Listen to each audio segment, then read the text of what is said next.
Freedom park ನಲ್ಲಿ ಹೋರಾಟಕ್ಕೆ ಕೂರ್ತಾರೆ. ನಾನು ಸ್ವಾಗತ ಮಾಡ್ತಾನೆ. ಎಸ್, ನಿಮ್ಮ 50 ರೂಪಾಯಿ ಇಳಿಸಬೇಕು ಅನ್ನೋ ಬೇಡಿಕೆಗೆ ನಾನು ನಿಮ್ಮ ಜೊತೆಗೆ ಕೂಡ್ತಾನೆ. 600 ಪಟ್ಟು ಏರಿಸಿದಿರಲ್ಲ, ನಿಮ್ಮನ್ನ ಏನು ಮಾಡಬೇಕು ಹೇಳಿ? ನೀವು ಅವತ್ತು ಫ್ರೀಡಂ ಪಾರ್ಕಿಗೆ ಹೋರಾಟಕ್ಕೆ ಹೋಗ್ತಾ ಇದ್ದೀರಲ್ಲ, ಇಷ್ಟೆಲ್ಲ ಮಾಡಿದ್ದಕ್ಕೆ ನಿಮ್ಮನ್ನ ಯಾತ್ರಲ್ಲಿ ಹೊಡಿಬೇಕು? ನೀವೇ ಹೇಳ್ಬಿಡಿ. ನಿಮ್ಮನ್ನ ಹೇಗೆ ಕ್ಯಾಕರಿಸಿ ಉಗಿಬೇಕು? ನೀವೇ ಹೇಳಿ, ನಾನು ಹೇಳಲ್ಲ.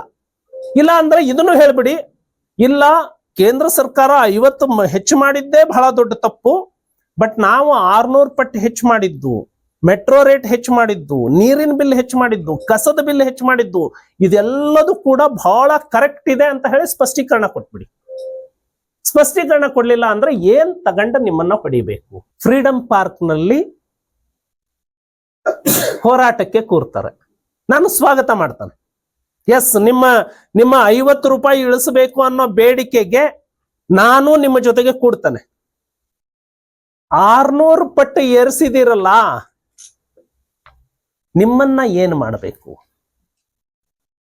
ಹೇಳಿ?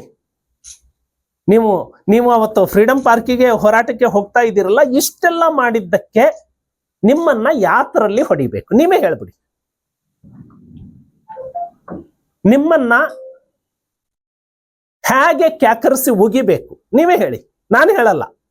ಇಲ್ಲ ಅಂದ್ರೆ ಇದನ್ನು ಹೇಳ್ಬಿಡಿ, ಇಲ್ಲ ಕೇಂದ್ರ ಸರ್ಕಾರ 50 ಹೆಚ್ಚು ಮಾಡಿದ್ದೇ ಬಹಳ ದೊಡ್ಡ ತಪ್ಪು, ಬಟ್ ನಾವು 600 ಪಟ್ಟು ಹೆಚ್ಚು ಮಾಡಿದ್ದು, ಮೆಟ್ರೋ ರೇಟ್ ಹೆಚ್ಚು ಮಾಡಿದ್ದು, ನೀರಿನ ಬಿಲ್ ಹೆಚ್ಚು ಮಾಡಿದ್ದು, ಕಸದ ಬಿಲ್ ಹೆಚ್ಚು ಮಾಡಿದ್ದು, ಇದೆಲ್ಲದೂ ಕೂಡ ಬಹಳ ಕರೆಕ್ಟ್ ಇದೆ ಅಂತ ಹೇಳಿ ಸ್ಪಷ್ಟೀಕರಣ ಕೊಟ್ಬಿಡಿ. ಸ್ಪಷ್ಟೀಕರಣ ಕೊಡ್ಲಿಲ್ಲ ಅಂದ್ರೆ ಏನ್ ತಗಂಡ ನಿಮ್ಮನ್ನ ಹೊಡಿಬೇಕು? ಫ್ರೀಡಂ ಪಾರ್ಕ್ ನಲ್ಲಿ ಹೋರಾಟಕ್ಕೆ ಕೂರ್ತಾರೆ. ನಾನು ಸ್ವಾಗತ ಮಾಡ್ತಾನೆ. ಎಸ್, ನಿಮ್ಮ 50 ರೂಪಾಯಿ ಇಳಿಸಬೇಕು ಅನ್ನೋ ಬೇಡಿಕೆಗೆ ನಾನು ನಿಮ್ಮ ಜೊತೆಗೆ ಕೂಡ್ತಾನೆ. 600 ಪಟ್ಟು ಏರಿಸಿದಿರಲ್ಲ, ನಿಮ್ಮನ್ನ ಏನು ಮಾಡಬೇಕು ಹೇಳಿ? ನೀವು ಅವತ್ತು ಫ್ರೀಡಂ ಪಾರ್ಕಿಗೆ ಹೋರಾಟಕ್ಕೆ ಹೋಗ್ತಾ ಇದ್ದೀರಲ್ಲ, ಇಷ್ಟೆಲ್ಲ ಮಾಡಿದ್ದಕ್ಕೆ ನಿಮ್ಮನ್ನ ಯಾತ್ರಲ್ಲಿ ಹೊಡಿಬೇಕು? ನೀವೇ ಹೇಳ್ಬಿಡಿ. ನಿಮ್ಮನ್ನ ಹೇಗೆ ಕ್ಯಾಕರಿಸಿ ಉಗಿಬೇಕು? ನೀವೇ ಹೇಳಿ, ನಾನು ಹೇಳಲ್ಲ.